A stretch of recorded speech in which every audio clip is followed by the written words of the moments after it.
Chapter 76 of The Count of Monte Cristo by Alexandre Dumas. Chapter 76 Progress of Cavalcanti the Younger.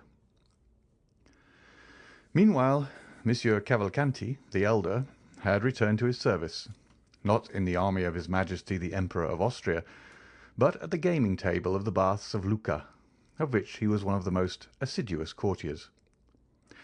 He had spent every farthing that had been allowed for his journey as a reward for the majestic and solemn manner in which he had maintained his assumed character of father. Monsieur Andrea, at his departure, inherited all the papers which proved that he had indeed the honour of being the son of the Marquis Bartolomeo and the Marchioness Oliva Corsinari. He was now fairly launched in that Parisian society which gives such ready access to foreigners, and treats them not as they really are, but as they wish to be considered. Besides, what is required of a young man in Paris? To speak its language tolerably, to make a good appearance, to be a good gamester, and to pay in cash. They are certainly less particular with a foreigner than with a Frenchman. Andrea had then in a fortnight attained a very fair position. He was called Count. He was said to possess 50,000 livres per annum, and his father's immense riches, buried in the quarries of Saravezza, were a constant theme. A learned man, before whom the last circumstance was mentioned as a fact, declared he had seen the quarries in question, which gave great weight to assertions hitherto somewhat doubtful, but which now assumed the garb of reality. Such was the state of society in Paris at the period we bring before our readers, when Monte Cristo went one evening to pay Monsieur Danglars a visit. Monsieur Danglars was out, but the Count was asked to go and see the Baroness, and he accepted the invitation. It was never without a nervous shudder since the dinner at Auteuil and the events which followed it, that Madame Danglars heard Monte Cristo's name announced. If he did not come, the painful sensation became most intense. If, on the contrary, he appeared, his noble countenance, his brilliant eyes, his amiability, his polite attention even towards Madame Danglars, soon dispelled every impression of fear. It appeared impossible to the Baroness that a man of such delightfully pleasing manners should entertain evil designs against her. Besides, the most corrupt minds only suspect evil when it would answer some interested end. Useless injury is repugnant to every mind. When Monte Cristo entered the boudoir, to which we have already once introduced our readers, and where the Baroness was examining some drawings which her daughter passed to her after having looked at them with Monsieur Cavalcanti, his presence soon produced its usual effect, and it was with smiles that the Baroness received the Count. Although she had been a little disconcerted at the announcement of his name, the latter took in the whole scene at a glance. The Baroness was partially reclining on a sofa. Eugénie sat near her, and Cavalcanti was standing. Cavalcanti, dressed in black like one of Goethe's heroes, with varnished shoes and white silk open-worked stockings, passed a white and tolerably nice-looking hand through his light hair, and so displayed a sparkling diamond, that in spite of Monte Cristo's advice, the vain young man had been unable to resist putting on his little finger. This movement was accompanied by killing glances at Mademoiselle Danglars, and by sighs launched in the same direction. Mademoiselle Danglars was still the same, cold, beautiful, and satirical. Not one of these glances, nor one sigh, was lost on her. They might have been said to fall on the shield of Minerva, which some philosophers assert protected sometimes the breast of Sappho. Eugénie bowed coldly to the Count, and availed herself of the first moment when the conversation became earnest to escape to her study, whence very soon two cheerful and noisy voices, being heard in connection with occasional notes of the piano, assured Monte Cristo that Mademoiselle Danglars preferred to his society and to that of Monsieur Cavalcanti the company of Mademoiselle Louise d'Armilly, her singing teacher. It was then, especially while conversing with Madame Danglars, and apparently absorbed by the charm of the conversation, that the Count noticed Monsieur Andrea Cavalcanti's solicitude, his manner of listening to the music at the door he dared not pass, and of manifesting his admiration. The banker soon returned. His first look was certainly directed towards Monte Cristo, but the second was for Andrea. As for his wife, he bowed to her as some husbands do to their wives, but in a way that bachelors will never comprehend until a very extensive code is published on conjugal life. "Have not the ladies invited you to join them at the piano?" said Danglars to Andrea. "Alas, no, sir," replied Andrea with a sigh, still more remarkable than the former ones. Danglars immediately advanced towards the door and opened it. The two young ladies were seen seated on the same chair at the piano, accompanying themselves each with one hand, a fancy to which they had accustomed themselves, and performed admirably. Mademoiselle d'Armilly, whom they then perceived through the open doorway, formed with Eugénie one of the tableaux vivants of which the Germans are so fond. She was somewhat beautiful and exquisitely formed, a little fairy-like figure with large curls falling on her neck, which was rather too long, as Perugino sometimes makes his virgins, and her eyes dull from fatigue. She was said to have a weak chest, and like Antonia in the Cremona violin, she would die one day while singing. Monte Cristo cast one rapid and curious glance round this sanctum.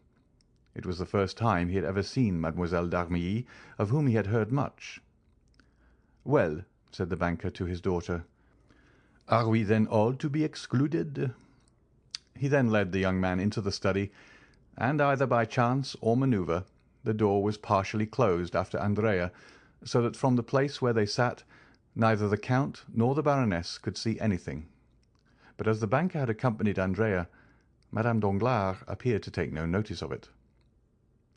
The Count soon heard Andrea's voice, singing a Corsican song accompanied by the piano. While the Count smiled at hearing this song, which made him lose sight of Andrea in the recollection of Benedetto, Madame Danglars was boasting to Monte Cristo of her husband's strength of mind, who that very morning had lost 300,000 or 400,000 francs by a failure at Milan. The praise was well deserved, for had not the Count heard it from the Baroness, or by one of these means by which he knew everything, the Baron's countenance would not have led him to suspect it. Thought Monte Cristo, he begins to conceal his losses. A month since he boasted of them. And then aloud, "Oh, madame, Monsieur Danglars is so skilful. He will soon regain at the Bourse what he loses elsewhere." "I see that you participate in a prevalent error," said Madame Danglars. "What is it?" said Monte Cristo. "That Monsieur Danglars speculates, whereas he never does." "Truly, madame, I recollect Monsieur Debray told me, apropos, what is become of him. I have seen nothing of him the last 3 or 4 days." "Nor I," said Madame Danglars. "But you began a sentence, sir, and did not finish." "Which?" "Monsieur Debray had told you." "Ah, yes, he told me it was you who sacrificed to the demon of speculation." "I was once very fond of it, but I do not indulge now." "Then you are wrong, madame. Fortune is precarious, and if I were a woman and fate had made me a banker's wife, whatever might be my confidence in my husband's good fortune, still in speculation, you know, there is a great risk. Well, I would secure for myself a fortune independent of him, even if I acquired it by placing my interests in hands unknown to him." Madame Danglars blushed in spite of all her efforts. "Stay," said Monte Cristo, as though he had not observed her confusion. "I have heard of a lucky hit that was made yesterday on the Neapolitan bonds." "I have none, nor have I ever possessed any. But really, we have talked long enough of money, Count. We are like 2 stockbrokers. Have you heard how fate is persecuting the poor Villeforts?" "What has happened?" said the Count, simulating total ignorance. "You know the Marquis of Saint-Méran died a few days after he had set out on his journey to Paris, and the Marchioness a few days after her arrival." "Yes," said Monte Cristo, "I have heard that. But as Claudius said to Hamlet, 'It is a law of nature their fathers died before them.' and they mourned their loss. They will die before their children, who will in their turn grieve for them." "But that is not all." "Not all?" "No. They were going to marry their daughter—" "To Monsieur Franz d'Épinay. Is it broken off?" "Yesterday morning, it appears. Franz declined the honour." "Indeed. And is the reason known?" "No." "How extraordinary! And how does Monsieur de Villefort bear it?" "As usual, like a philosopher." Danglars returned at this moment alone. "Well," said the Baroness, "do you leave Monsieur Cavalcanti with your daughter?" "And Mademoiselle d'Armilly," said the banker. "Do you consider her no one?" Then turning to Monte Cristo, he said, "Prince Cavalcanti is a charming young man, is he not? But is he really a prince?" "I will not answer for it," said Monte Cristo. "His father was introduced to me as a marquis, so he ought to be a count. But I do not think he has much claim to that title." "Why?" said the banker. "If he is a prince, he is wrong not to maintain his rank. I do not like anyone to deny his origin."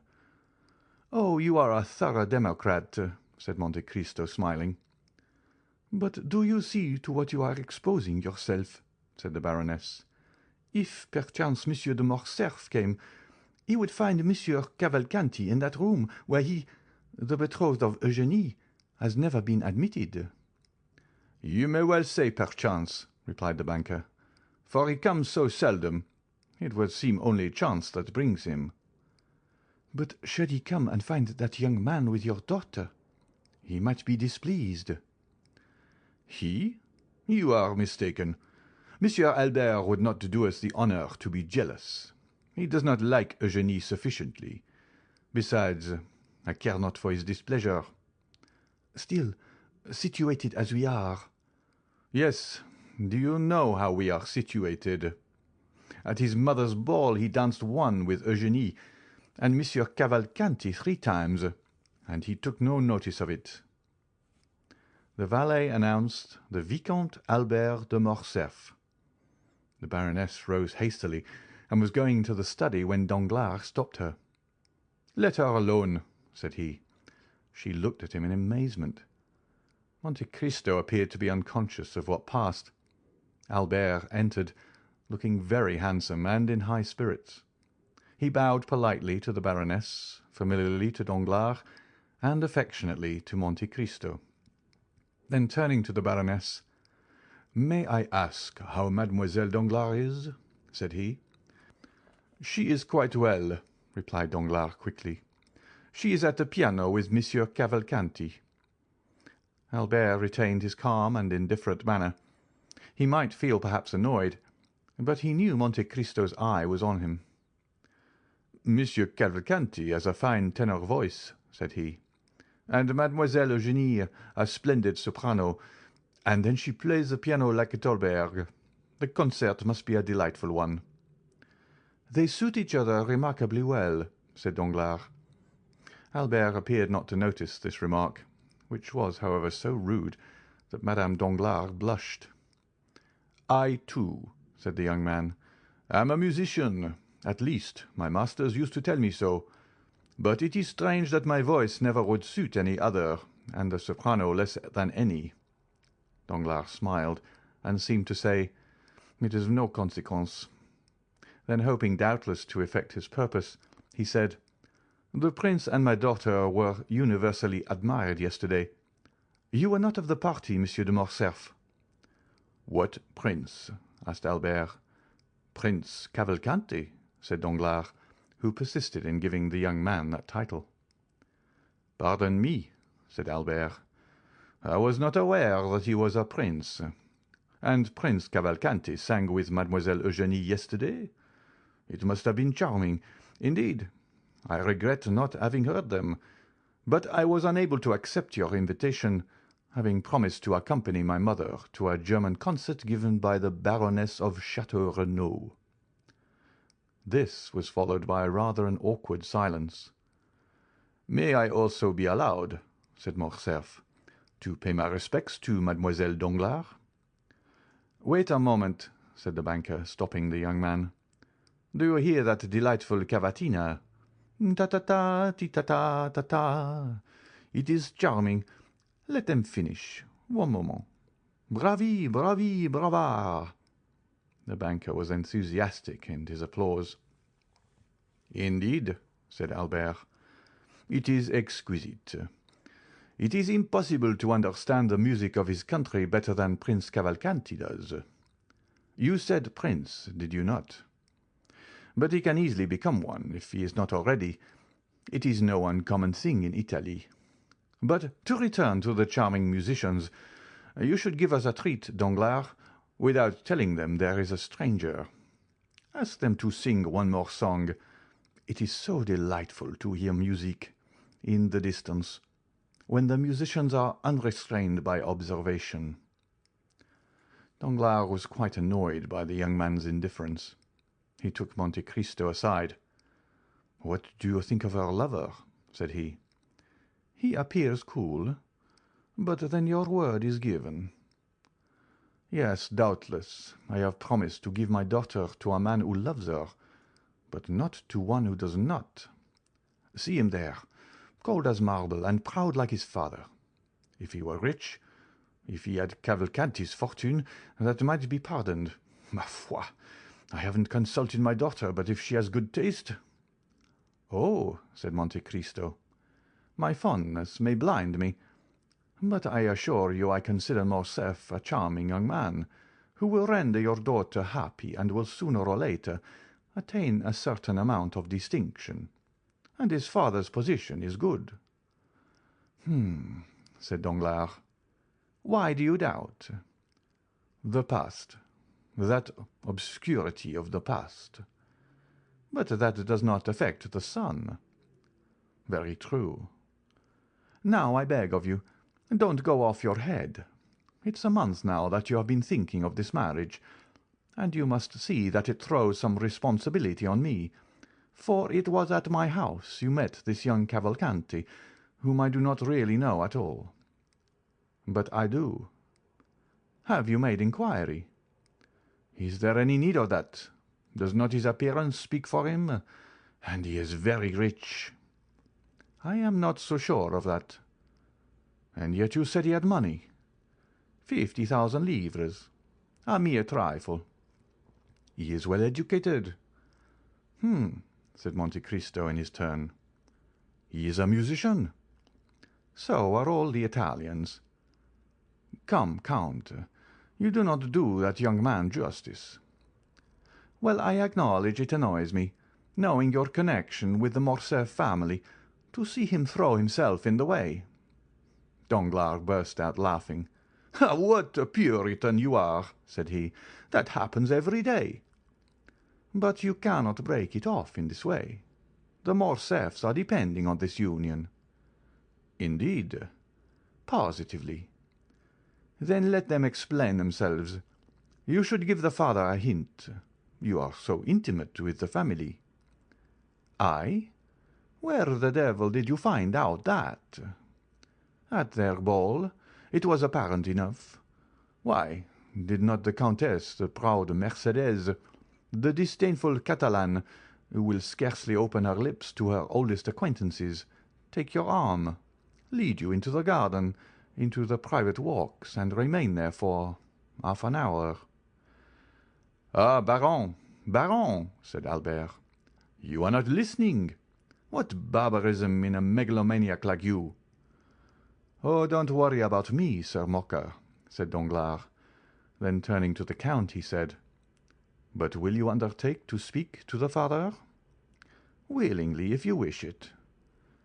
"But let it be done explicitly and positively. If he demands my daughter, let him fix the day. Declare his conditions. In short, let us either understand each other or quarrel. You understand? No more delay." "Yes, sir, I will give my attention to the subject." "I do not say that I await with pleasure his decision, but I do await it. A banker must, you know, be a slave to his promise." And Danglars sighed as Monsieur Cavalcanti had done half an hour before. "Bravi, bravo, brava!"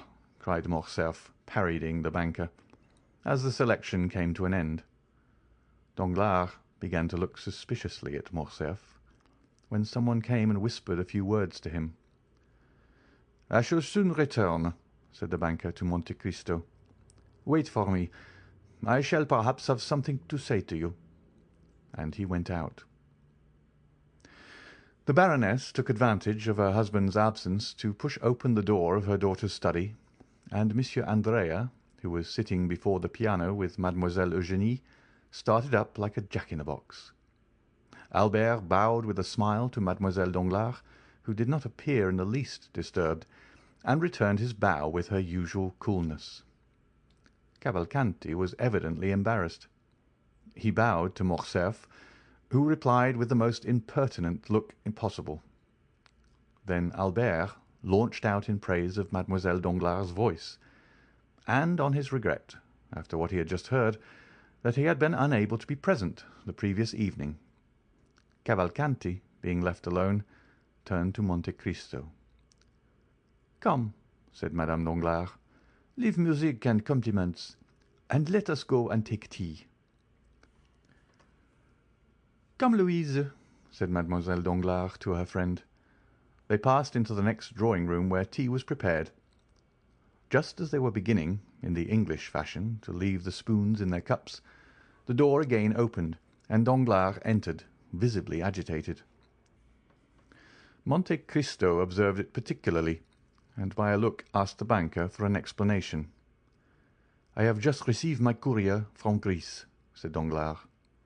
"Ah, yes," said the count, "and that was the reason of your running away from us." "Yes." "How is King Otto getting on?" asked Albert in the most sprightly tone. Danglars cast a suspicious look towards him without answering, and Monte Cristo turned away to conceal the expression of pity which passed over his features, but which had gone in a moment. "We shall go together, shall we not?" said Albert to the count. "If you like," replied the latter.